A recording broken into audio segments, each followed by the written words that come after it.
nome é Natália Salazar. E eu sou a Renata Schmidt. E esse é o podcast Patramada Criminal. Sejam muito bem-vindes. Bem-vindes. E aí, galera? E aí, tudo bem? Seus desajustados. Gente, chegou ela, a tão aguardada e esperada, a parte final dessa história. A parte final dessa jornada. Essa jornada árdua, que foi a história de Leonard Lake e Charles Ng. Eu acho, tá? Não posso falar com certeza, porque são muitos anos, né? Mas eu acho que ele foi o serial killer mais chato que a gente já trouxe aqui. Absolutamente. Eu não lembro de nenhum tão chato. Eu também não. Todos eles são chatos. Sim, todos eles são chatos. Todos eles são chatos, mas esse daqui é tipo chato premium. Ele é chato pra caralho. Então assim, e olha, tipo, normalmente esse serial killer é um tema que nos interessa, né? Falando, nós produtores de conteúdo de true crime e vocês consumidores de conteúdo normalmente, né? E nem assim.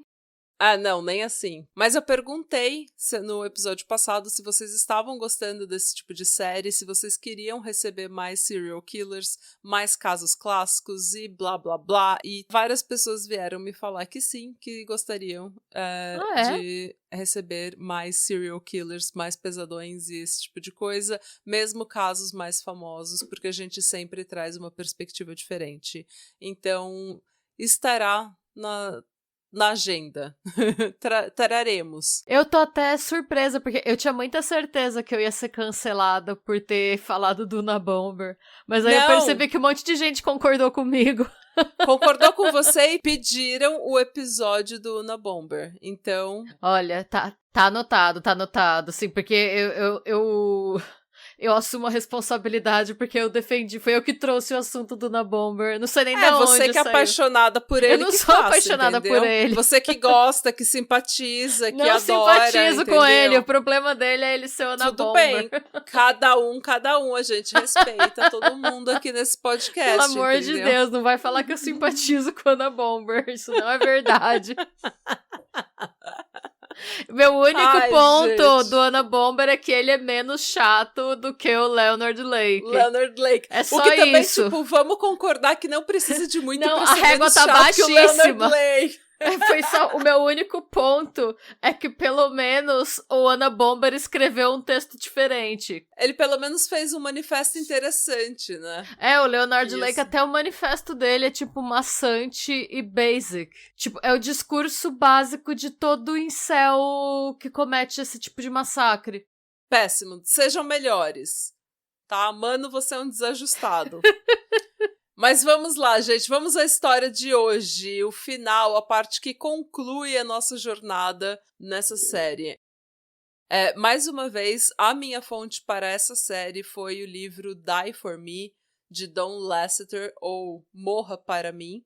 É um livro muito bem escrito, muito completo, extremamente detalhado, que vale a pena caso você queira detalhes desse episódio. Especialmente em relação ao julgamento, eles detalham todo o processo, todas as audiências, as testemunhas, os júris, o júri, tudo. Então é um material bem completo, caso vocês queiram consultar. Bem completo. Completo demais. Bem completo. Tão completo que quase me matou. Mas eu terminei o livro. Estou aqui com a conclusão. Resumi tudo para vocês. E, como eu falei, eu foco nos principais crimes desse caso. Agora, a gente vai para o dia 2 de junho de 1985. Nesse dia, um sábado, o Leonard Lake precisava de materiais de construção para dar continuidade à reforma da cabana onde ele morava, naquela propriedade em Wilseyville, onde ele também tinha construído um bunker, né, um galpão. Eu já ia perguntar se ele não morava no bunker. Não, ele morava numa cabana da propriedade e ele tinha nessa propriedade construído um bunker que era basicamente um galpão de ferramentas com uma cela especial que ele usava para aprisionar mulheres, o que tinha sido o sonho dele por 20 e poucos anos.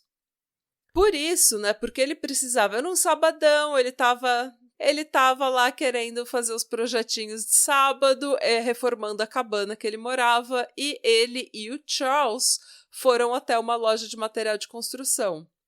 Lá, o Leonard foi dar uma olhada em alguns materiais de construção, enquanto o Charles foi olhar algumas ferramentas. E ele tava, ele tava olhando, assim, dando uma analisada em tornos. Torno ou torno de bancada é aquela ferramenta de ferro que você prende na mesa e daí com essa ferramenta você pode segurar ou comprimir alguns materiais, algumas coisas. Tá. E o Charles estava olhando os torno. Torno é uma palavra estranha, mas era isso que ele estava olhando. É uma palavra estranha, mas não é um crime olhar tornos. Nisso, um policial chamado John Callas entra na loja e ele vê um homem asiático, musculoso, usando uma parca, um casacão, mesmo num dia em que não tá tão frio.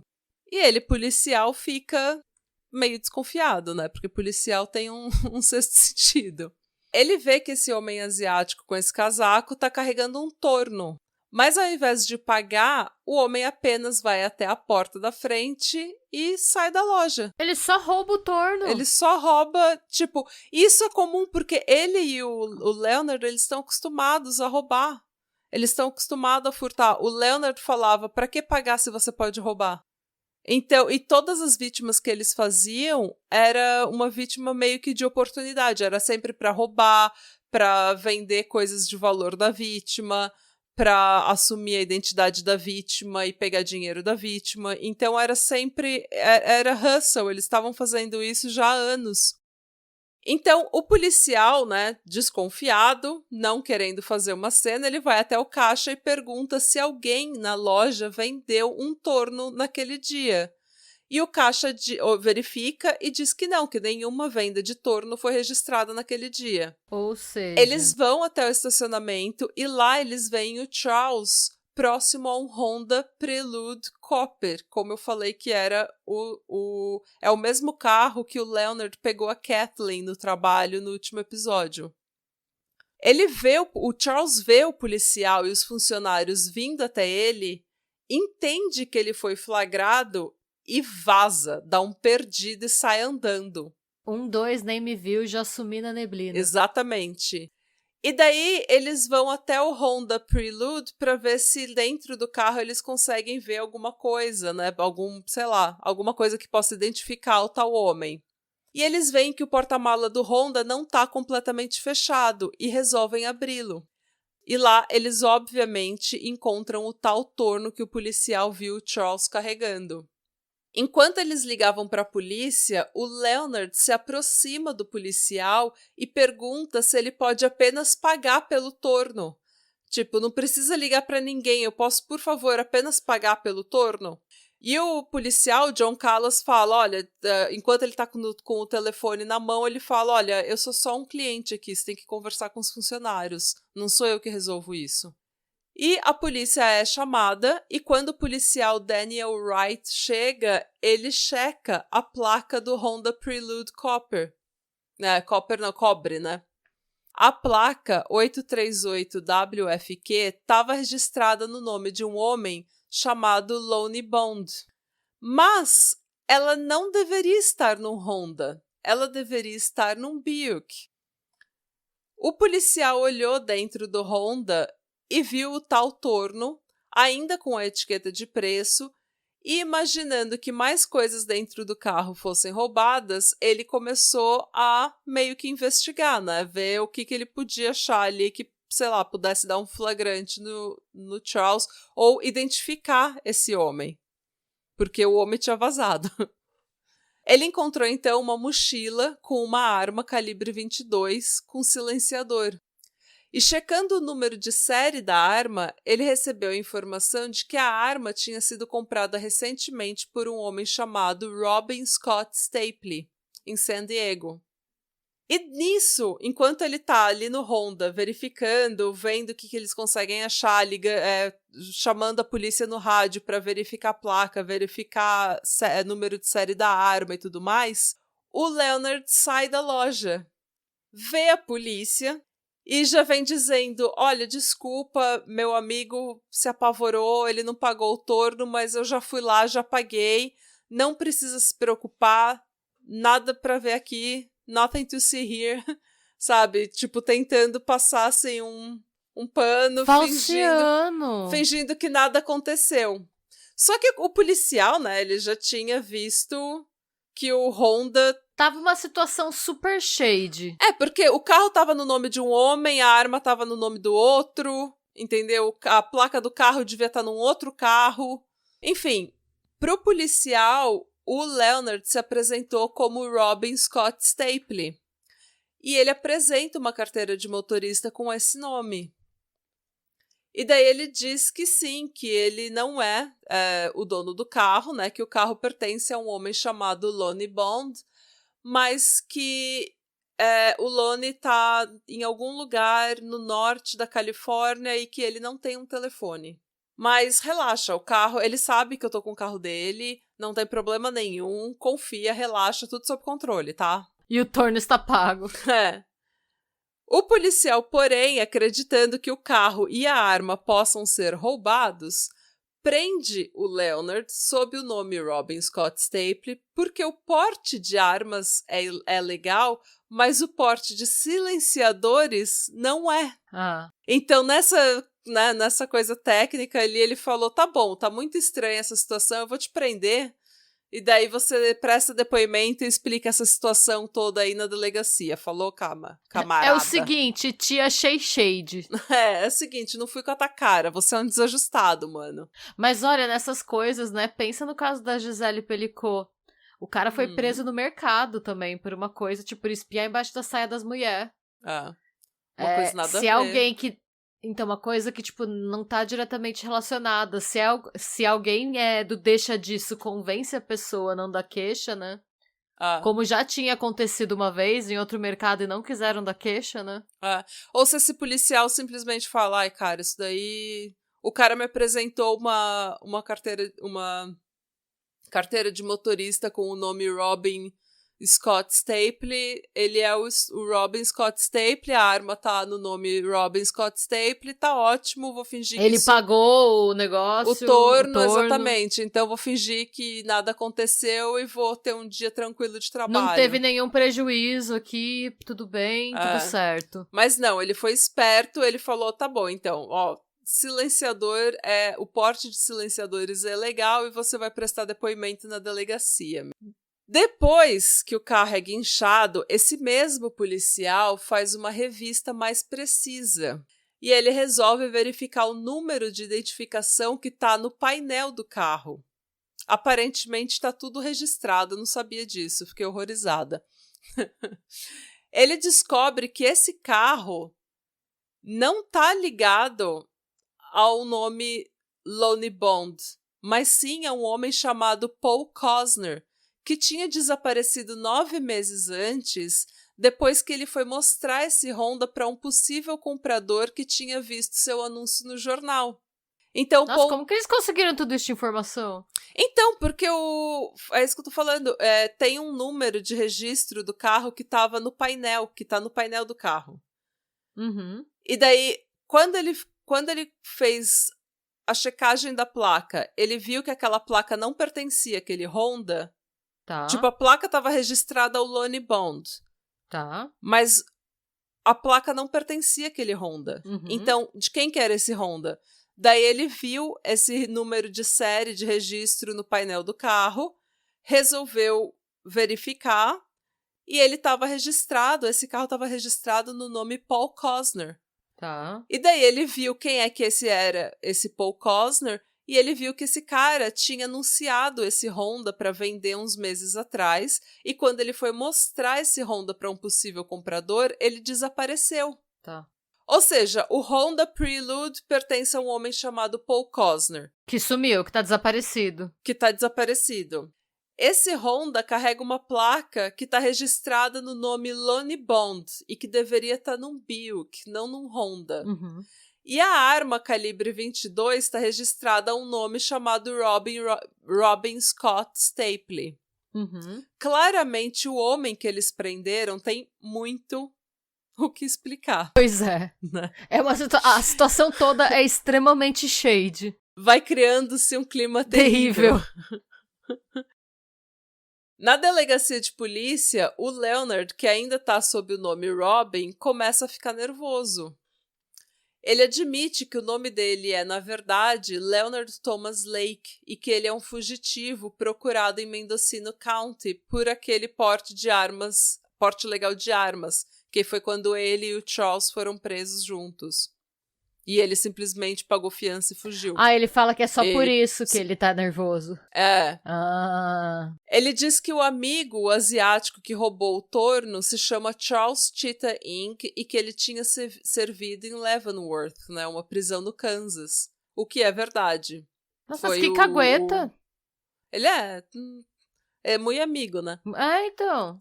Você tá surpresa que esse homem insuportável ainda é um péssimo amigo? Não. Claro que não. Eu tô surpresa que quanto mais o tempo passa, menos redeeming qualities ele tem. Mais bosta ele fica. Pior né? ele fica, Ele, então, confrontado pela polícia, foi ficando cada vez mais nervoso e ele resolveu, então, que ele ia dizer o que ele sabia. Ele pediu um pedaço de papel, uma caneta e um copo d'água.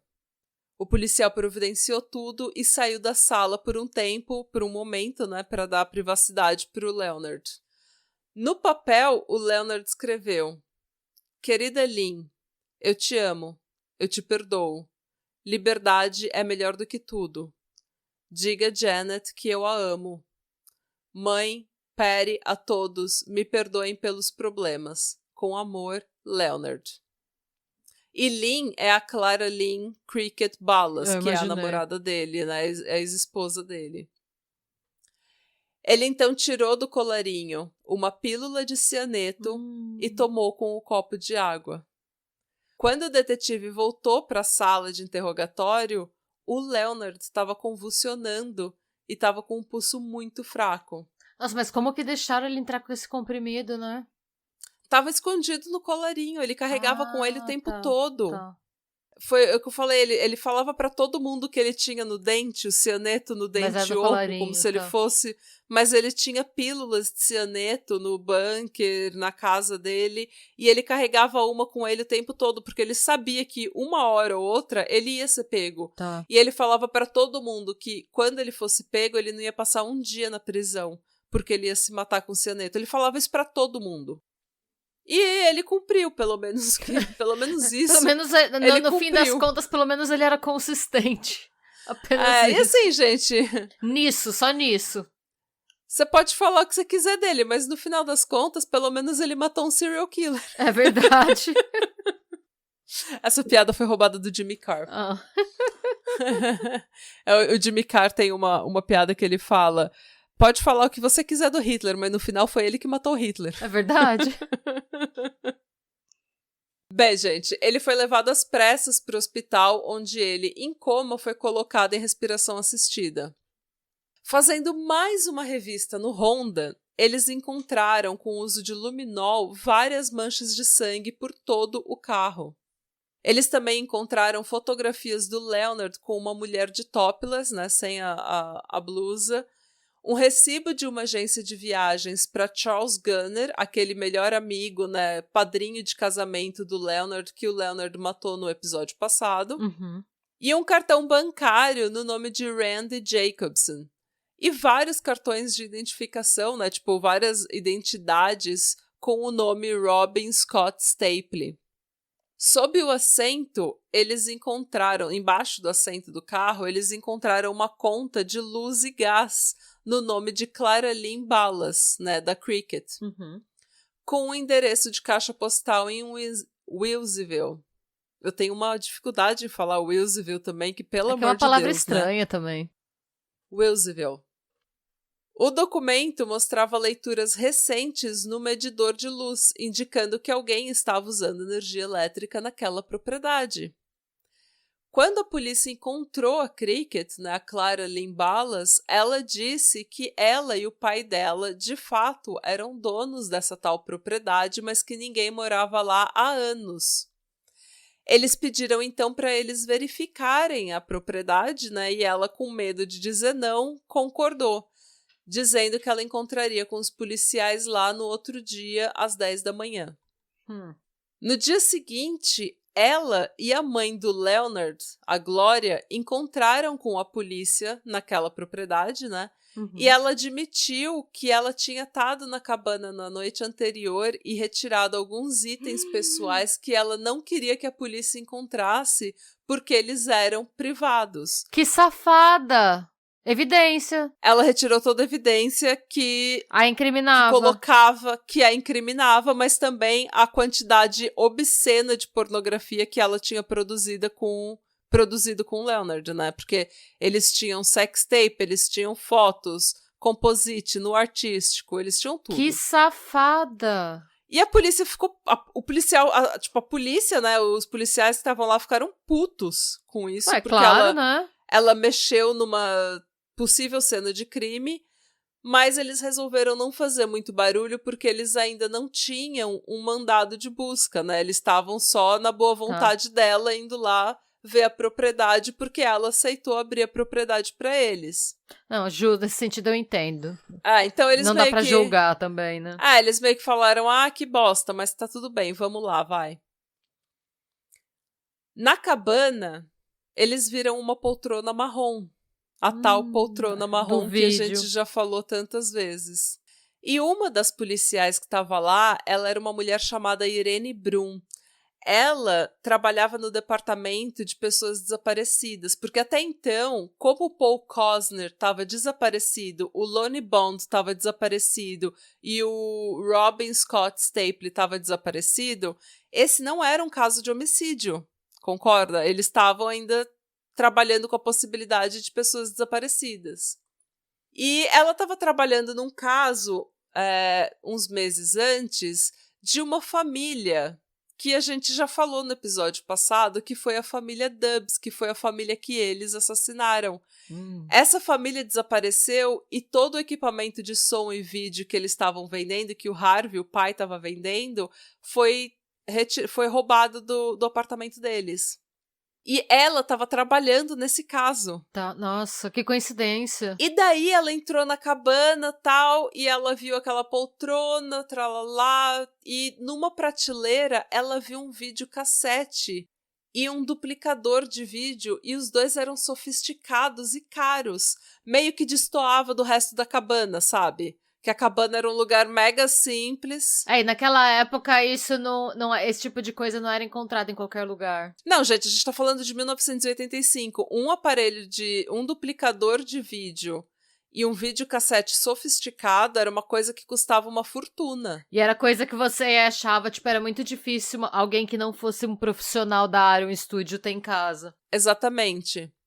E daí ela meio que tocou um alarme na cabeça dela. Porque ela sabia que a família que estava desaparecida, a família Dubs, tinha equipamento de vídeo sofisticado que eles estavam vendendo e que foi depois disso que eles desapareceram e o equipamento nunca tinha sido encontrado. Então tocou um alarme, uma sirene na cabeça dela, falou, meu Deus! Meu Deus! E percebendo que a reação dela aos aparelhos, a Cricket começou a ficar desesperada. E ela falou, tá bom, vamos acabar com essa revista aqui, entendeu? Vocês já estão aqui faz muito tempo, bora lá.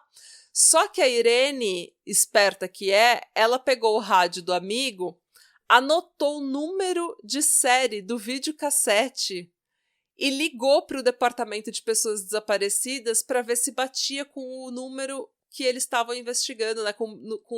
Se o videocassete estava registrado de alguma forma no nome da família Dubs. E bingo. E devia estar, porque essas coisas todo mundo fazia garantia naquela época. Exatamente. Então ela conseguiu traçar o videocassete a mais um caso de uma família inteira que estava desaparecida. Nossa, que bom. E com isso, eles agora tinham o suficiente para garantir um mandado de busca. Vai, Irene! Outro detalhe é que durante essa investigação do desaparecimento da família Dubs, As câmeras de segurança registraram um homem asiático usando o cartão do Harvey, né, do pai, para sacar dinheiro de um caixa eletrônico. Então, essa policial estava fazendo todas as conexões possíveis. Ela falou, gente, não acredito, eu achei. Com o mandado de busca em mãos, eles podiam finalmente entrar no tal galpão, que era um galpão muito estranho que destoava também, porque a propriedade era uma propriedade antiga, uma cabana bem rústica, bem antiga, e detinha esse galpão novo de alvenaria. Que parece, tipo, essa coisa meio pós-apocalíptica, né? Tipo, bunker. Exatamente. E a Cricket tinha dito que ninguém tinha morado lá há anos, mas o medidor de energia elétrica, né, a conta de luz dizia que tinha sim, porque tinha tido leitura do medidor de luz recente. E claramente esse bunker não foi construído há muito tempo, ele era uma construção recente na propriedade. Claramente tinha gente morando naquela porra daquela cabana. Então, enfim, eles entraram no tal galpão, né, no bunker, e eles viram uma série de ferramentas de construção, pá, picareta, carrinho de mão, coisas normal que você encontraria num galpão de ferramenta, /oficina, /bunker apocalíptico. Mas eles viram que uma parede exibia uma coleção gigante de fotos de mulheres jovens seminuas. Fora isso, eles sentiram que a vibe total do local era extremamente pesada. Era uma atmosfera que eles relatam como uma atmosfera sombria, desconfortável. Eles não estavam confortáveis de estar ali. E isso, para um policial descrever esse tipo de coisa, é uma coisa muito significativa, Sim. porque eles veem tanta coisa, né? E eles não são pessoas que são pessoas vibes, assim. Um dos policiais finalmente comentou que o interior do galpão parecia muito menor do que as dimensões externas do galpão. E daí eles começaram a procurar uma porta, porque claramente tinha um quarto ali que estava escondido, né? Sim. Eles viram que atrás de umas prateleiras havia umas dobradiças, como se tivesse uma porta ali.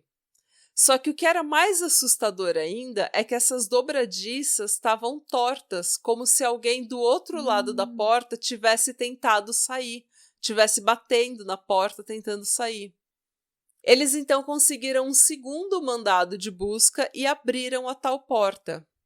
Eles então entraram numa cela retangular, onde eles viram uma cama, uma lâmpada, uma mesa, cômoda e prateleiras. Em uma dessas prateleiras, eles encontraram uma cópia do livro O Colecionador. Numa partição separada, tinha um balde de plástico e um rolo de papel higiênico. E um espelho na parede proporcionava uma visão unidirecional para o cubículo. Então, quem estava no cubículo não via fora, mas quem estava fora via o que estava acontecendo no cubículo, no banheiro. Como se fosse tipo um efeito de sala de interrogatório, né? Isso. E era só o ângulo do espelho mesmo, mas... Pelo que eles falam, poucas celas de confinamento solitário no mundo eram mais isoladas, primitivas ou claustrofóbicas do que aquela. Mais assustador ainda é que em uma das paredes havia uma folha de papel que dizia o seguinte: regras. 1. Devo sempre estar pronta para servir meu mestre. Devo estar limpa, penteada e maquiada com a minha cela limpa. 2. Nunca devo falar, a menos que falem comigo. A menos que esteja na cama, nunca devo olhar meu mestre nos olhos. 3. Nunca devo mostrar meu desrespeito, seja ele verbal ou não. Nunca devo cruzar meus braços ou pernas na frente do meu corpo ou fechar meus punhos. E a menos que esteja comendo, devo manter meus lábios abertos. 4. Devo ser completamente obediente. Devo obedecer imediatamente e sem fazer perguntas ou comentários. 5. Devo sempre ficar quieta quando estiver trancada na minha cela. 6. Devo lembrar e obedecer quaisquer regras adicionais que me forem ditadas. Devo entender que qualquer desobediência, qualquer dor, problema ou desagrado causado por mim ao meu mestre será motivo para a punição. Próximo do bunker, do lado de fora, eles viram que uma parte da terra tinha sido remexida. Cavando, eles encontraram diversos álbuns contendo centenas de fotos de mulheres jovens nuas e seminuas, o diário do Leonard e 2 fitas de vídeo rotuladas com a letra M. Lembrem-se que o projeto de aprisionar e escravizar mulheres no bunker tinha sido batizado pelo Leonard de Projeto Operação Miranda. Assistindo essas fitas, eles viram o que tinha acontecido com a Kathleen Allen, de apenas 18 anos, de quem a gente falou no episódio anterior. Mas, como eu falei naquele episódio, a Kathleen não foi a única vítima do Projeto Miranda. Em uma das fitas de vídeo, eles viram outra mulher, uma mulher que morava próximo ali, vizinha da propriedade em Willsville, com o seu namorado e bebê, uma mulher chamada Brenda O'Connor. Nas imagens, essa mulher aparece sentada na tal poltrona marrom, com as mãos algemadas para trás, perguntando o que aconteceu com o namorado Lonnie Bond e um amigo da família, Robin Scott Stapley. A gente ouve então a voz do Leonard dizendo que eles não fizeram nada com eles, que eles não mataram ninguém. Ela pergunta por que eles estão fazendo aquilo e o Leonard diz, porque a gente te odeia. Ela começa a implorar para ver o bebê dela, Lonnie Bond Jr., de apenas 1 ano de idade. E ele diz, seu bebê está dormindo profundamente, como uma pedra. Brenda, a vizinhança não gosta de você. A vizinhança não gosta do Lonnie. A gente não gosta de você desde que você se mudou. Seu bebê será tirado de você. Tem uma família em Fresno que não tem filhos. Eles terão um agora. E nisso, o Charles aparece na imagem dizendo, é melhor do que o bebê tá morto, não é? Quando ela implora pelo filho, o Leonard começa o mesmo discurso que ele tinha usado antes com a Kathleen. Brenda, nós te daremos uma escolha agora. Você pode cooperar com a gente. Isso significa que você ficará aqui como nossa prisioneira. Você trabalhará pra gente, lavará pra gente, transará com a gente.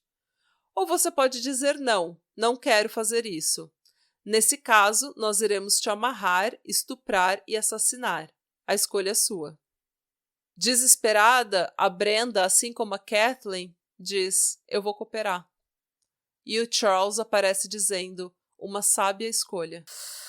Eles então continuam filmando ela enquanto ela pergunta o tempo todo o que aconteceu com o namorado e o tempo inteiro implora para ver o filho, dizendo que ele tem só 1 ano de idade e que ele precisa dela. Nossa, que desespero. Mana, eu tô resumindo muito, porque é mais desesperador o que eles falam pra ela. Eles amarram os tornozelos dela com correntes e o Charles rasga a blusa dela, deixando o peito exposto pra, entre aspas, ver o que eles estão comprando. Ela pergunta, o que vocês vão fazer? Me vender ou algo assim? E o Leonard responde, não, Brenda, na verdade a gente não vai te vender, a gente vai te doar. Eles então mandam ela se despir para poder tomar um banho. E o Charles diz, a gente precisa ter certeza de que você está limpa antes de a gente te fuder. Essas são as regras da casa. E depois de ver essa fita, os investigadores passariam pelo menos 1 mês na propriedade cavando e investigando cada milímetro dela.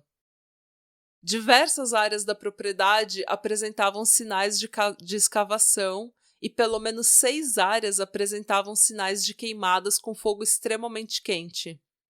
Não muito longe do bunker, um delegado do xerife que tinha chegado para ajudar, nas buscas, andou pela propriedade com um dos investigadores. E eles viram um painel, tipo uma tábua de compensado, assim, uma placa de compensado no chão, parcialmente coberto por terra. E daí eles notaram que tinha muitas formigas e que elas estavam carregando o que pareciam ser pequenos pedaços de cascalho branco. O delegado, então, que tinha muita experiência com a natureza e com principalmente a natureza da região, falou, você sabe o que a gente está vendo, né? Essas coisinhas brancas não são cascalhos, são lavas. Isso significa que tem carne morta ali embaixo. Quando eles removeram o painel, eles encontraram restos mortais, incluindo fragmentos de ossos e parte de uma espinha humana e dentes. Em uma outra área da propriedade, cães farejadores encontraram restos mortais, como ossos humanos ainda com a carne neles. Em uma escavação para cabos de telefone, sabe quando você faz aquela escavação para poder passar os cabos de telefone, que é uma escavação que vai pela rua inteira? Sim, a tipo rua inteira uma trincheirinha. Obra, sim. Isso, é uma trincheirinha que você faz na rua para poder passar o cabo de telefone. Em uma dessas escavações, eles encontraram o corpo semidecomposto de 2 homens negros.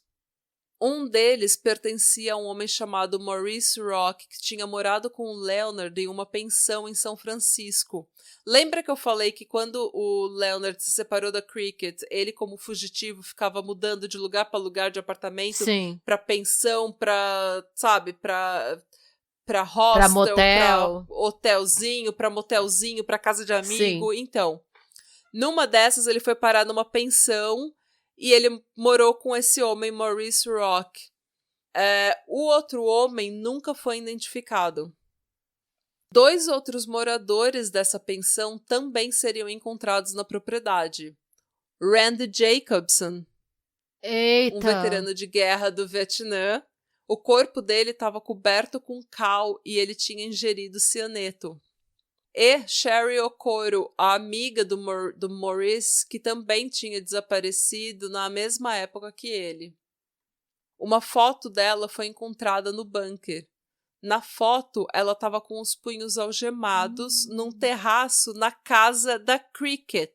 Eita! Do corpo dela, eles encontraram apenas um osso de uma perna e um pedaço de vértebra, que foram identificados mais tarde com o uso de DNA.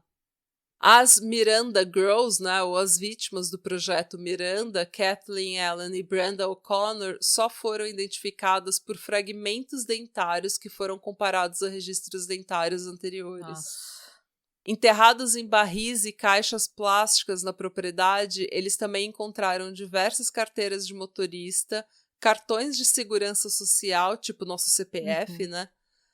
Talões de cheque, cartões de banco, identidades e outros documentos que pertenciam a Kathleen Allen, Mike Carroll, Randy Jacobson, Paul Cosner e Jeffrey Gerald, um homem que tinha desaparecido depois de ajudar o Charles Ng numa mudança. Além de documentos do Paul Cosner, eles encontraram os óculos dele, um quebra-sol do Honda, sabe aquele quebra-sol que você baixa assim? Sim, pra tampar, pra você conseguir enxergar a estrada. Isso. E as placas originais do Honda Prelude. Uma outra fita de vídeo, intitulada Tabu, foi encontrada. Não. Analisando essa fita, um policial viu que parecia só um filme gravado, uma gravação randômica. Mas, quando ele rebobinou a fita, e eu vou tentar explicar isso da melhor forma possível para os ouvintes mais jovens, quando você via uma fita de vídeo, gente, você tinha que rebobinar a fita, você tinha que voltar a fita para a posição original para poder ver de novo. Quando ele rebobinava a fita, e isso eu não sabia, mas é um fenômeno que acontecia quando você grava várias coisas uma em cima da outra. Quando você rebobina, às vezes você tem por 1/1000 de segundo a imagem que uma imagem que estava gravada antes, sabe? Que estava gravada como se embaixo. Fosse uma sombra da imagem. Isso. Que fica no negativo, tá? Como se fosse isso. Então, rebobinando essa fita, ele viu que no início do primeiro segundo ali da fita, aparecia uma imagem que claramente não tinha ligação com o resto da fita. E daí, analisando isso, manipulando ali, parando, rebobinando, parando, ele conseguiu ver que era uma foto, era tipo só uma imagem, assim, sabe? 1/1000 de segundo de um vídeo, que mostrava 2 corpos duros, enrolados em sacos de dormir, num carrinho de mão azul. O mesmo carrinho de mão que ele tinha visto antes no bunker. E quem filmou isso? O Charles e o Leonard. Não, eu sei, mas tipo, gente... Por quê, né? É isso, tipo... Eles gostavam de registrar tudo. Eu acho que o Leonard, sabendo que ele tinha esse plano de se matar, ele queria deixar tudo registrado para que as pessoas soubessem o que ele fez. Ele queria ser conhecido como um serial killer. Ele queria que as pessoas achassem os diários, o manifesto, os documentos, porque tudo isso ele enterrava. Ele colocava em caixas plásticas e barris e enterrava na propriedade, tipo, para todo mundo descobrir, a posteridade descobrir, entendeu? Para descobrirem depois do apocalipse. Tipo, ele queria que isso fosse registrado, ele queria que soubessem... Ele queria que a chatice dele ficasse registrada pra posteridade, né? Exatamente, ele queria que soubesse. Ele falou, ele sabia, eu vou me matar pra eu não passar um único dia na prisão, mas todo mundo vai saber qual foi o meu legado. Que é ser o serial killer mais chato insuportável da face da Terra. Parabéns! Parabéns! Mais de um mês depois que as escavações em Wilsonville tinham começado, a menos de 2 quilômetros da propriedade, eles encontraram os tais corpos que o policial tinha visto no filme. Eles estavam envoltos em sacos de dormir que tinham sido amarrados com fita silver tape. O primeiro corpo era do namorado da Brenda O'Connor, Lonnie Bond, o tal homem que cuja a placa do carro estava registrada no nome dele, né? Ele havia sido colocado no saco de dormir, completamente vestido, exceto pelos sapatos. Um saco plástico tinha sido enrolado em volta de sua cabeça. Os pulsos e tornozelos estavam presos por algemas e cordas. E uma mordaça de bola, sabe, a ball gag, Sim. tinha sido colocada em sua boca e firmemente amarrada atrás de seu pescoço. A causa da morte foi um ferimento de bala na cabeça. O segundo corpo pertencia ao Robin Scott Stapley, o amigo da família, né, cuja identidade o Leonard tentou roubar. Ele foi encontrado em um saco de dormir verde-oliva. Ele também tinha sido enterrado completamente vestido, exceto pelos sapatos. Sacos plásticos de lixo envolviam a parte superior do tronco e uma sacola tinha sido envolta na sua cabeça. Fita silver tape prendia seus pulsos e tornozelos. E ele também tinha sido silenciado com uma mordaça de bola antes de ser morto a tiros. Uma das balas tinha esmagado seus dentes superiores e destruído o osso do maxilar abaixo da bochecha. Pedaços da bala, junto com fragmentos de seus dentes, haviam sido forçados garganta abaixo, rasgando suas cordas vocais. Foi uma morte extremamente brutal.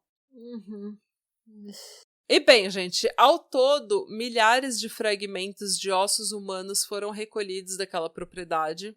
Especialistas estimam que os restos mortais descobertos dentro e ao redor da propriedade, contando com os 5 corpos, os restos mortais da Cheryl Okoro e mais de 20 quilos de fragmentos ósseos, provavelmente representavam pelo menos 25 vítimas. Nossa, gente. É muita gente. É muita gente. Os bebês, lembra que eu falei que eles mataram 2 bebês de 1 ano, sim. né? O filho da Brenda e o da família Dubs. Eles nunca foram encontrados. Foi encontrado um pedaço de fígado enterrado, decomposto, só que eles não conseguiram chegar num consenso se aquilo era de uma criança de 1 ano ou de uma criança de 7 anos. Então eles não puderam falar com certeza de que... Nossa, mas era de 7 anos, de quem que era? Quem era essa criança? Então, eles não sabem, eles acreditam que seja de pelo menos uma das crianças, né? Mas eles não podem falar, foi realmente, esse é o Sean Dubs. Tá. Ou esse é o filho o Lonnie Bond Jr. Tá, entendi. 3 dias depois que as investigações começaram na propriedade em Wilsonville, no dia 6 de junho de 1985, eles receberam a notícia de que o Leonard Thomas Lake tinha morrido no hospital por envenenamento com cianeto. E onde estava o Charles nessa altura, né? Onde? Enquanto isso tudo tá acontecendo, gente, o Charles, como eu falei, ele deu um perdido e ele conseguiu fugir quando a polícia foi chamada naquela loja de materiais de construção, né? Segundo o depoimento do próprio Charles, depois de fugir da loja, ele ligou para Cricket. E ela foi buscar ele e eles passaram de carro em frente à loja e viram o Leonard falando com o policial. E foi aí que eles falaram, mano, fudeu, a casa caiu. A Cricket, então, largou ele numa estação de ônibus, onde ele ligou pra tia dele pedindo dinheiro. Ele, então, foi para Chicago, Detroit e finalmente cruzou a fronteira pro Canadá. O Canadá! No dia 6 de julho de... Eu escrevi no dia 6 de julho.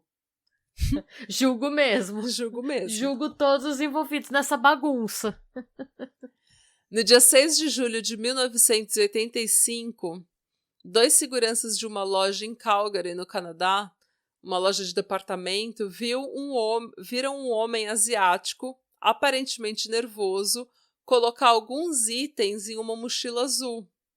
Esses itens eram itens básicos: salmão enlatado, uma garrafa de Pepsi, latas de sopa e outros alimentos. Ladrão? Ladrãozinho? Exato. No final das contas, é tão ridículo porque ele fez tanta merda e no final das contas foi roubar comida que fez a casa cair. Foi o roubo de um torno de $75, que não valia verdade. nada. E no comida. fim, ele é um péssimo ladrão, é isso. Ele não consegue roubar nada sem ser pego. Velho. Tipo, depois de tudo que ele fez, das piores coisas, dos piores crimes que ele cometeu, as 2 vezes que ele foi pego foi porque ele tava roubando coisas muito básicas e muito baratas. Não era nem coisa, tipo... Sabe? Tipo, um carro importado. Tipo, não. Loser. Nem pra ser ladrão, sabe? Nossos ouvintes batedores de carteira são muito mais eficientes, muito mais ligeiro que esse Nerso. Um segundo de apreciação para os nossos ouvintes batedores de carteira.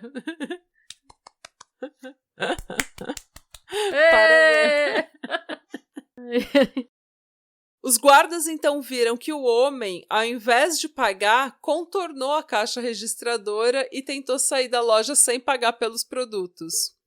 Eles seguiram e abordaram o homem e o escoltaram de volta até a loja, onde eles confiscaram a tal mochila azul e pediram para ver alguma forma de identificação. O Charles Ng, fingindo procurar uma carteira, abriu uma pochete, sacou uma arma calibre 22 e tentou atacar o policial, o segurança. Meu Deus, isso no Canadá. No Canadá, meu Deus, gente. Os seguranças atacaram o Charles para tentar desarmá-lo e no confronto, um deles tomou um tiro nos dedos da mão esquerda. Mas eles foram socorridos pela polícia de Calgary, que chegou no local e imediatamente tomou controle da situação. Muita eficiência canadense. You go Canada. E o Charles Ng foi finalmente preso naquele dia às 2h20 da tarde. Nossa, finalmente terminando aí a jornada de terror que ele tinha iniciado anos antes. E agora, gente, se inicia um processo extremamente lento, em vários aspectos extremamente injusto e em todos os aspectos extremamente caro para o sistema de justiça canadense e americano. O Charles seria extraditado para os Estados Unidos, onde ele enfrentaria justiça pelos muitos crimes cometidos ao lado do Leonard Lake. Mas, primeiro, ele precisaria ser preso, acusado, julgado, sentenciado e cumprir pena pelo roubo no Canadá. Porque o Canadá falou, não interessa que ele matou 370 pessoas aí, filho. Ele roubou uma lojinha. Ele roubou uma lojinha no Canadá, ele vai cumprir a pena no Canadá. Ele vai fazer serviço comunitário por ter roubado a lojinha. Nada, filha. Ele serviu 4 anos e meio em uma prisão canadense. Meu Deus. Canadá não quer saber de você roubando Pepsi e salmão, não. Meu Deus, ok. Canadá olhou pra ele e falou, mano, você é desajustado. Mano, e o Canadá tem fama de ser relativamente leniente pra algumas coisas, né? Então, eu não quis esperar isso do Canadá. Mas tudo bem. Mas ele tentou atacar 2 seguranças, né? Ele puxou uma arma, uma 22 e tentou matar os policiais. É verdade. Isso. Lá tem o lance da arma, tá? Então. Tá, aí faz mais sentido. E um dos policiais ficou ferido no confronto, né? Então, realmente, foi muito mais do que só roubar o salmão. Sim, sim. Eu fiz esse roteiro e eu mesma já tinha esquecido desse detalhe. a spam de atenção aqui é nota 10. Não. E o pior, sabe, a gente fez o vídeo da Bella no Witch Elm, né? É. E aí você conta no começo do vídeo que ela foi encontrada, que a causa da morte dela foi um tecido colocado na garganta dela, né?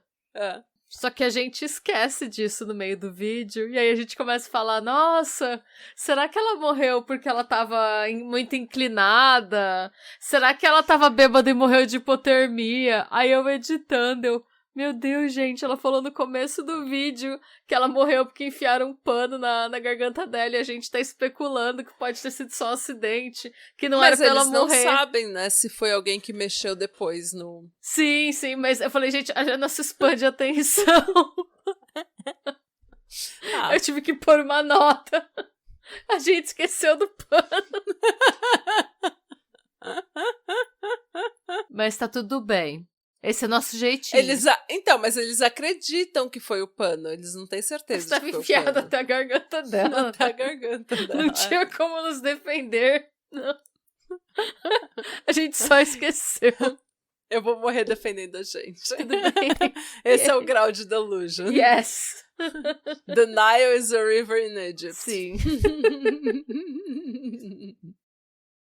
Nessa prisão canadense, ele fez amizade com um homem chamado Maurice LaBerge, que, tentando reduzir sua própria pena, tinha se tornado um informante da polícia. Ixi. Esse cara não dá sorte com as amizades que ele faz, né? Nenhuma. Ele é aquela pessoa... Mas também ele é uma pessoa horrível. É verdade. The vibes are off, gente. É verdade. Quando você é uma pessoa com a vibe pesada, dá isso. Não, você tem razão. A única pessoa que ele pode culpar é ele mesmo. Exato. Pro LaBerge, o Charles meio que confessou tudo o que ele tinha feito com o Leonard. Ele tinha falado de tudo, das fotos, dos vídeos, do vídeo de tortura, do bunker, da puta que pariu. Mas o pior de tudo foi que ele, pra passar o tempo, ou sabe-se lá Deus por quê, começou a desenhar o que ele chamou de sátiras dos crimes cometidos e passar pro LaBerge, como se fosse um material humorístico. Num desses desenhos, ele tinha feito o Leonard Lake chicoteando uma mulher enquanto ele assistia e comia arroz. E o que isso tem de engraçado? É muito engraçado, é sátira. Entendeu? Não há limites para o humor, Renata. Você tá tentando o quê? Você é o quê? Você é woke. Entendeu? Você não tá achando as coisas engraçadas. Você é woke. Mais tarde, o Canadá precisou decidir se ia ou não extraditar o Charles Ng, né? Porque o Canadá não tem pena de morte. Então, quando é um caso de extradição, eles avaliam caso a caso, tipo, essa pessoa vai ser condenada à morte nos Estados se a gente extraditar? Porque daí vai contra a nossa própria lei, vai contra o que a gente acredita no Canadá. Então, eles analisam caso a caso, né? Só que o LaBerge testemunhou nas audiências, né? Eles apresentaram todas as provas contra o Charles, todos os diários, as fotos, as fitas de vídeo da Kathleen, da Brenda, tudo que eles encontraram naquela propriedade. E em 1991, depois de diversas audiências com diversas testemunhas, foi decidido que o Charles Ng seria sim extraditado para enfrentar um tribunal nos Estados Unidos. Nos Estados Unidos, o Charles tentou atrasar o julgamento de todas as formas possíveis, demitindo todos os seus advogados. Porque ele não tinha mais o que fazer, né? Que recurso que ele tem? Nenhum. Ele estava dificultando cada parte do processo. E isso é uma falha na justiça, tipo, você demite seu advogado, daí tudo é adiado porque você precisa de um novo advogado, isso leva tempo, daí ele precisa entrar em contato com o seu caso, estudar seu caso. A Sarah Boone fez isso, aquela mulher que a gente fez o caso, que colocou o namorado dentro da mala. O julgamento foi agora, você viu o julgamento? A gente tinha que fazer o update. Depois a gente tem que fazer. Depois eu vou fazer um update sobre o caso dela. Mas sim, ela tava, tipo, no 8º advogado. Então, eles fazem isso quando eles normalmente sabem que eles vão pegar pena de morte ou que vai dar ruim mesmo. Daí eles ficam tentando atrasar o julgamento. Em 1998, o julgamento dele finalmente começou. Mano, ele foi preso em 85, no Canadá.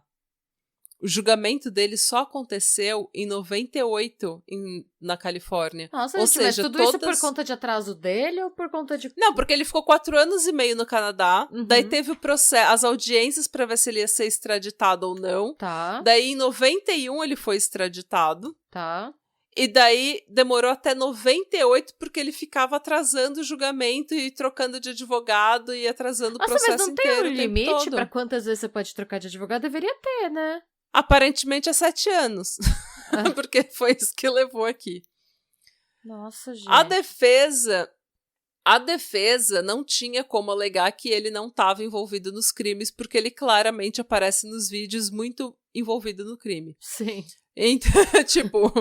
E assim, ele tinha estado com o Leonard em várias cenas do crime, ele tinha usado a identidade de várias pessoas que foram assassinadas. E tinha diários ele tinha e roubado. vídeo, não tinha? Não, tinha tudo. Claramente ele participou do estupro e tortura da Brenda e da Kathleen. Mas a defesa tentou salvá-lo do corredor da morte, alegando que não havia nenhuma prova que ele de fato tinha matado alguém. Não existia, e realmente não existia nenhuma prova física ou testemunha ocular, nada que fizesse, de que colocasse ele no lugar do crime quando a pessoa foi assassinada. Uhum. Ou nada que fizesse, que ligasse ele à desova do corpo, ou a enterrar o corpo de alguém. Nada. Ou queimar o corpo de alguém. O pior é que, tipo, esse Maurice LaBerge, que tinha sido informante da cadeia no Canadá, ele tinha prestado depoimento na audiência de extradição do Charles. Só que até o julgamento dele acontecer na Califórnia, o Maurice morreu. Ele entrou num acidente de trânsito e morreu. Nossa, que aleatório. Assim. Total. Então, e daí a defesa tentou de todas as formas, né, falar que, olha, você não pode, sem nenhuma sombra de dúvida, dizer que ele está relacionado a nenhum assassinato.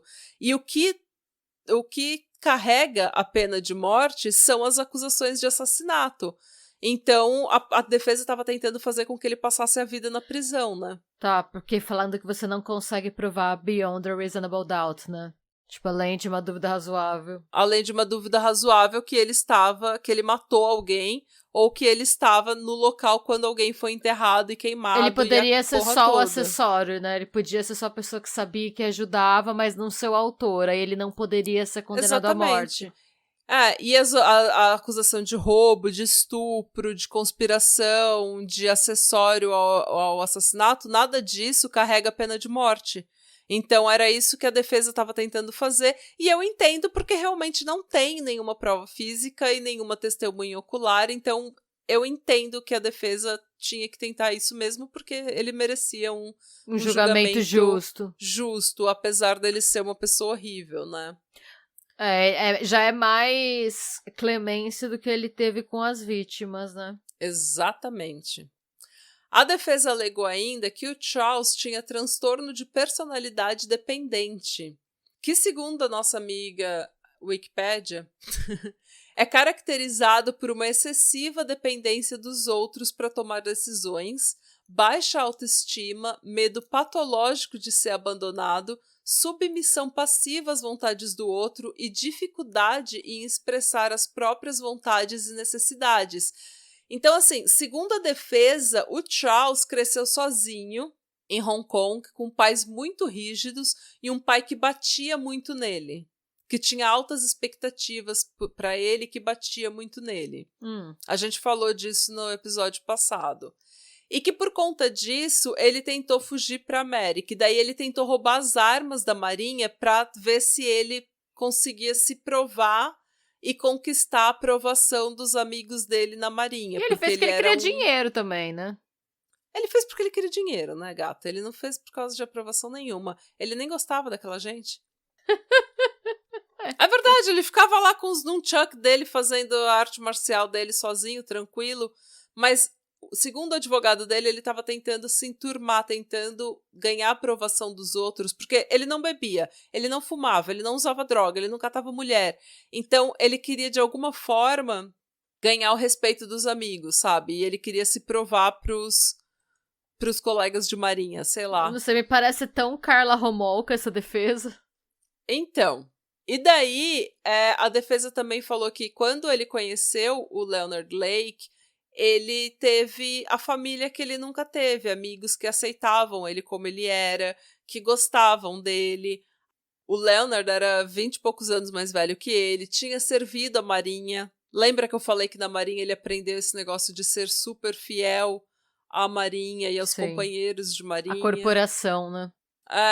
E aos soldados, né? Os marinheiros. É uma, tipo, a fidelidade pra vida. Você nunca deixa um homem pra trás. Então, segundo a defesa, o Charles tinha essa necessidade de conquistar a aprovação do Leonard, que ele via como um irmão mais velho, um amigo, uma família. Ele falava que o Leonard e a Cricket eram a segunda família dele, né? Uhum. Então, bem, gente, nada disso funcionou. Ai, que bom, né? Porque... Não, o que é mais bizarro, o Charles teve uma membro do júri que percebeu que o Charles estava fazendo meio que caras e bocas pra ela durante o julgamento. Como assim? Aparentemente, ele conseguiu o número de telefone dela por alguma razão na cadeia, de alguma forma. De que jeito? Não sei, mas eles falam isso no livro e tem essa informação em outras fontes também, que essa mulher recebeu uma ligação em casa e ele falou, é o Charles. E daí, tipo, ele tentou falar com essa mulher, tipo, meio que harass, sabe? Meio que encheu o saco dela. E isso foi uma tentativa de ter um mistrial, de ter o julgamento cancelado, de atrasar mais ainda as coisas. Esse homem é um inferno, gente, sinceramente. Nossa, ele aprendeu com o Leonard a ser chato, né? Uhum. A ser inconveniente. A ser inconveniente. Mas nada disso adiantou, gente. Em 1999, o Charles Inc. foi finalmente condenado por 11 das 12 acusações de homicídio de primeiro grau. Uma das maiores injustiças nesse caso foi que o Honda Prelude, que causou, né, toda essa investigação, porque estava com a placa errada, era de um homem chamado Paul Cosner. O Paul Cosner tinha desaparecido e ficou desaparecido por 9 meses até eles entenderem o que tinha acontecido.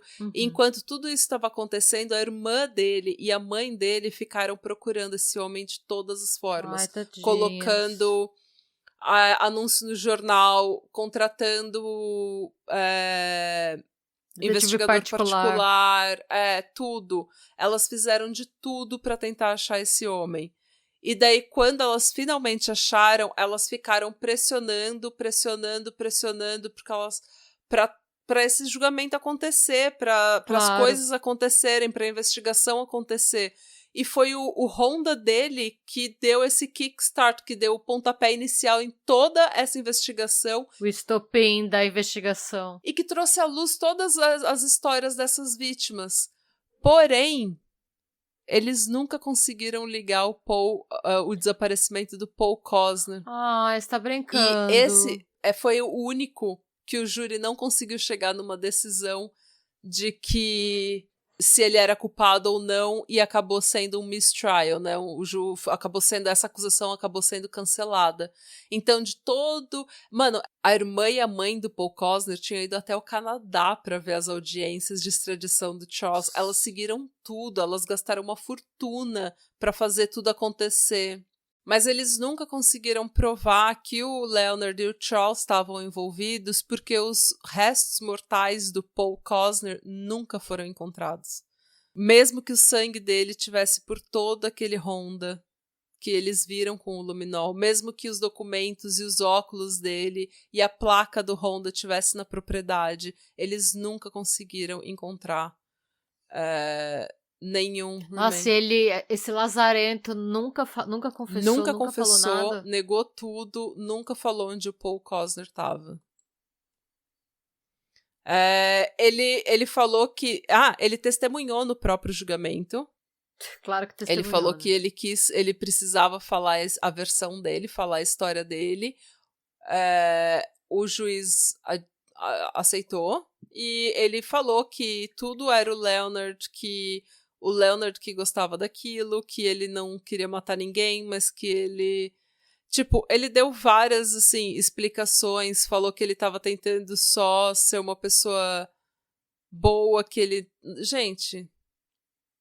Ele tava tentando só ser uma pessoa Gente, boa. Ele tentou de todas as formas se esquivar e explicar. E daí, quando confrontado, né? Por que você fez esses desenhos horríveis que literalmente mostram vocês vitimizando essas pessoas? E ele falou que isso era sátira, que era uma tentativa de humor. Ou seja, ele ganhou simpatia nenhuma, né, gente? E ele foi, como eu falei, condenado por 11 das 12 acusações de homicídio. O julgamento foi, na época, o mais caro da história da Califórnia, custando cerca de 20 milhões de dólares. Também o tempo que levou, né? 2 vezes mais que o julgamento do O.J. Simpson. Nossa. Durante o sentenciamento, os pais do Charles prestaram depoimento, né, eles vieram de Hong Kong e prestaram depoimento tentando salvar a vida do filho. E dá uma dó, porque o pai dele, o Kenneth, foi testemunhar e todo mundo ficou com pena daquele pai, porque ele falou, eu não sabia que bater era errado. Todo mundo apanhava na minha época. Tadinho. Todo mundo apanhava na minha época, era assim que a gente educava os filhos, então eu só fiz o que eu achava que era bom pra ele, porque eu queria que ele estudasse, eu tentei tanto, sabe, fazer ele gostar de uma boa educação, de estudar, porque era tão importante pra mim que eu tivesse uma boa educação, que minha família tivesse uma boa educação. E daí tem uma coisa também, na defesa, né, durante todo o tempo, a defesa tentou falar que a vida dele em Hong Kong tinha sido terrível, que ele tinha sido abusivo e o caralho a 4. Só que a acusação falou, gente, olha esse homem, olha o Kenneth aqui. Falando o quanto ele ama o filho dele, o quanto ele tentou fazer de tudo pelo filho dele, implorando pra vocês salvarem a vida do filho dele. E ele era um homem pequeno, aquele vovô asiático, sabe? Pequenininho, assim, de terno, todo educado. E ele ficava falando, ai, desculpa, eu aprendi inglês sozinho, então desculpa se meu inglês não é bom o suficiente. E daí todo mundo, quebrou o coração de todo mundo, porque ele foi um homem que ele trabalhou a vida inteira pra dar tudo do bom e do melhor pra família. Né? E ele tava claramente cheio de desgosto e decepção. E ele ficava assim, eu tenho muita pena e eu peço muita desculpa a todas as famílias envolvidas, porque eu sinto muito, eu sei que a dor que vocês estão sentindo é péssima e eu queria poder ajudar e fazer alguma coisa e eu não posso. Tipo, gente, é de quebrar o coração o depoimento desse homem. E daí a acusação fala, tá vendo? Esse é o homem que vocês estão falando que abusou desse cara a vida toda? Tipo, e eles falaram, o Charles tinha ele estudou numa das melhores escolas em Hong Kong, porque o pai dele ficava fazendo de tudo para eles entrarem em ótimas escolas privadas. Esse homem trabalhou a vida inteira para dar do bom e do melhor, comprava piano, comprava material de arte, comprava tudo para os filhos terem uma boa educação. Eles tinham um carro numa época que ninguém em Hong Kong tinha carro, que era caríssimo ter carro em Hong Kong. Ele conseguiu dar um carro. Ele levava os filhos para piquenique, para viagem, para férias, para tudo que ele podia. Então não tem nenhum, sabe? E as filhas cresceram para serem pessoas completamente bem ajustadas, elas são bem-sucedidas, né? Academicamente bem-sucedidas. Ele era o irmão fora da curva, o loser, né? Porque na verdade, ele não é que ele era o loser, assim, ele era uma pessoa que era dos esportes e das artes, ele não era uma pessoa para a vida acadêmica. E todo mundo tava tentando fazer ele entrar naquele molde, né, naquele de vida acadêmica, só que daí ele, obviamente, levou isso para um lado, tipo, eu preciso achar minha turma e foi fazer as piores coisas com as piores pessoas. Então, eu digo no sentido de que ele nunca se encontrou, assim, ele nunca achou uma carreira que falasse, não, deu certo. Então, mesmo, tipo, quando ele foi militar, que foi uma coisa que ele gostou, ainda assim ele quis entrar em Trambique. Então ele foi uma pessoa que nunca achou nunca achou o caminho dele. Mas eu vou, pra ser justa, eu acredito, lendo o livro, né, ouvindo tudo que eu ouvi, lendo tudo que eu li, eu acredito que se ele tivesse encontrado pessoas melhores na vida dele, não tivesse encontrado com o Leonard Lake, ele não seria um serial killer. Tipo, o Leonard Lake sempre seria um serial killer. Claramente. Mas o Charles Ng, eu acho que ele não seria um serial killer se ele não tivesse encontrado com o Leonard Lake. Será? Eu acho. Eu acho que ele teria sido um loser trambiqueiro. Mas eu não acho que ele teria estuprado e matado. Eu tenho as minhas dúvidas. Eu não sei, gente. O que vocês acham, gente? Fala pra gente. Interessante. Conte-nos. Conte-nos. É interessante, porque eles falam que ele tem esse transtorno de dependência, né? De personalidade dependente. Eu não sei se chega a tanto, tá? Eu acho que não. Mas eu acho que se ele tivesse encontrado pessoas melhores, ele teria tido uma vida um pouco menos caótica. Ele teria feito menos coisas. Bem, gente, nada disso adiantou. O Charles Chita Ng foi condenado à morte por injeção letal. Ele apelou, mas em 2022 a Suprema Corte da Califórnia manteve a sua sentença. Hoje, ele continua no corredor da morte na California Medical Facility, mas sem previsão de ser executado. Ele tá vivo ainda? Sim. A Califórnia não executa ninguém desde 2006.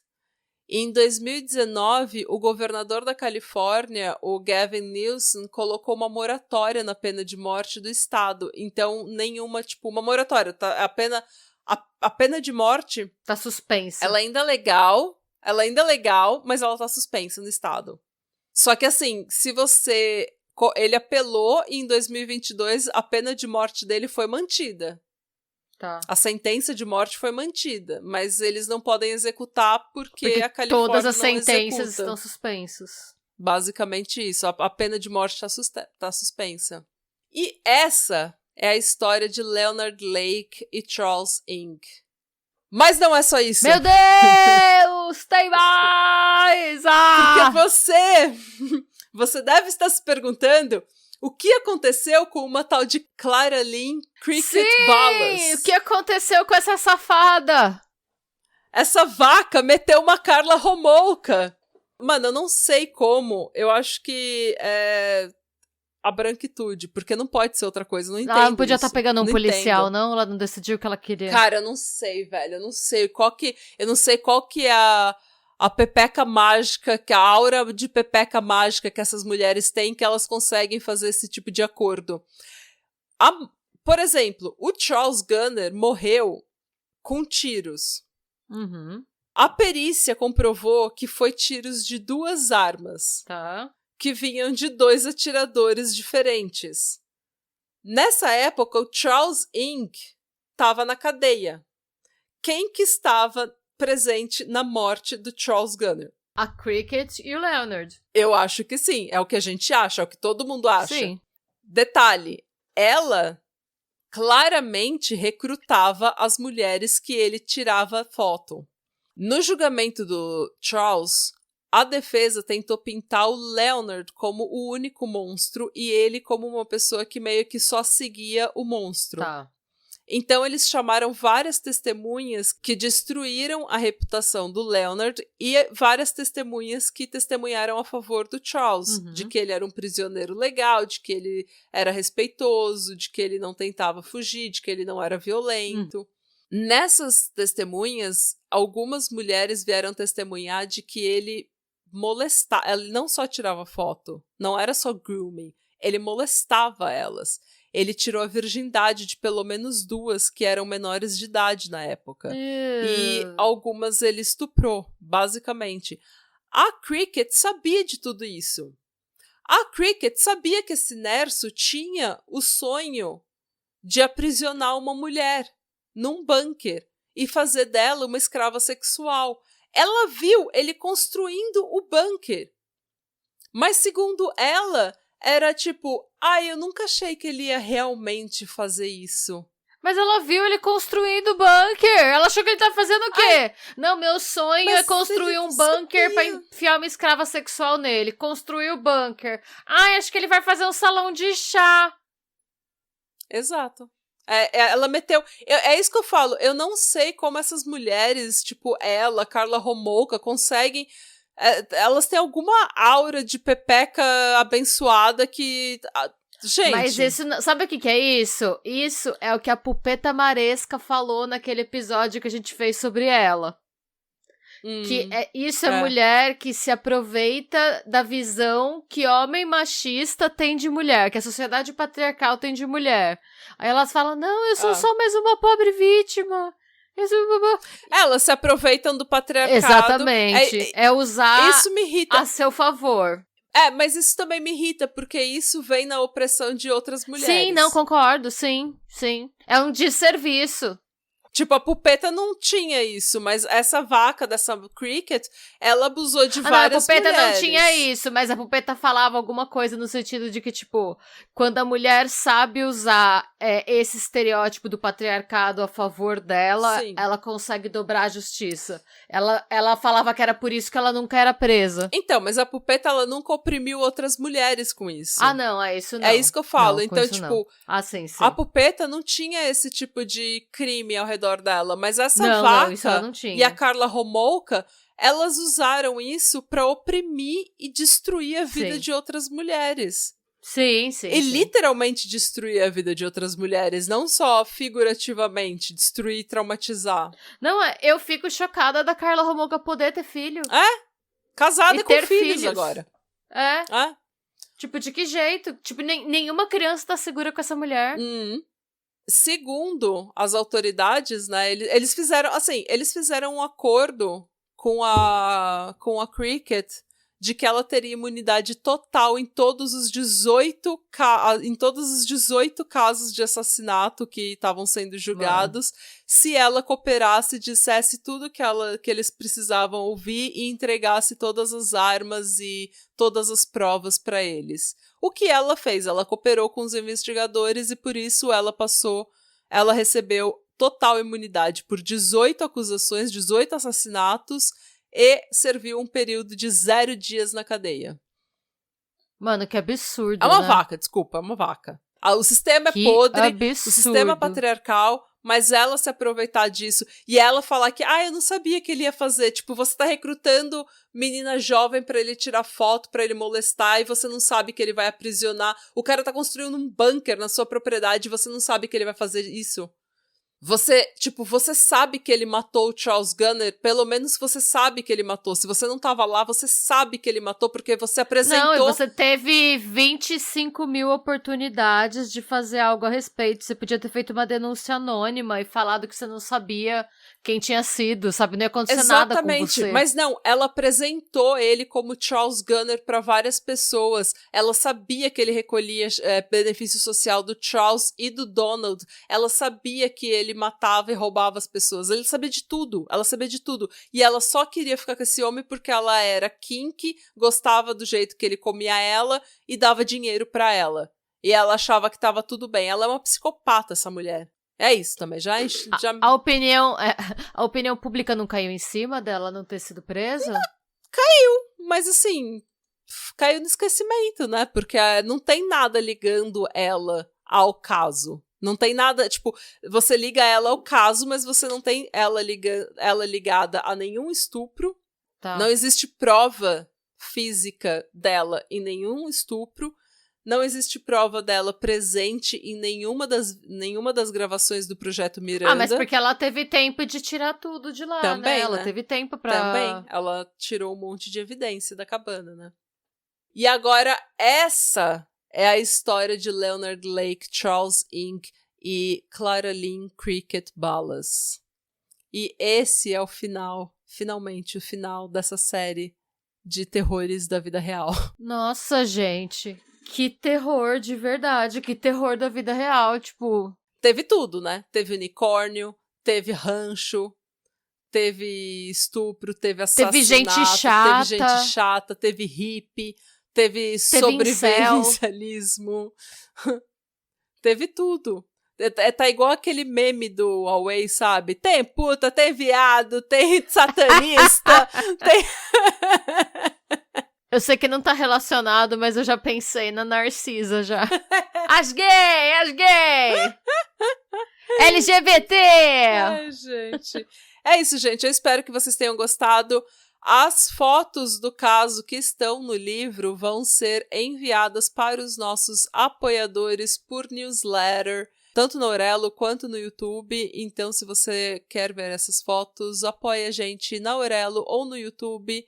E é isso, gente. Eu espero que vocês tenham gostado. Eu adorei. E é isso, gente. Eu não sei mais como terminar. Eu tô tão cansada e drenada fisicamente, espiritualmente, mentalmente. Bom, gente, muito obrigada pela audiência, pela paciência, pela suculência. Se você é apoiador, pelo apoio de sempre.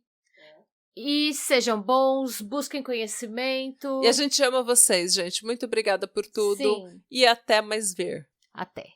E tchau. Erradebra. Sloan.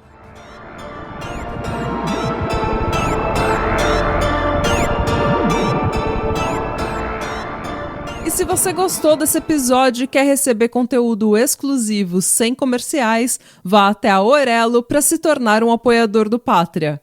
Você também pode se inscrever no nosso canal do YouTube para episódios inéditos todos os domingos. E agora sim, tchau!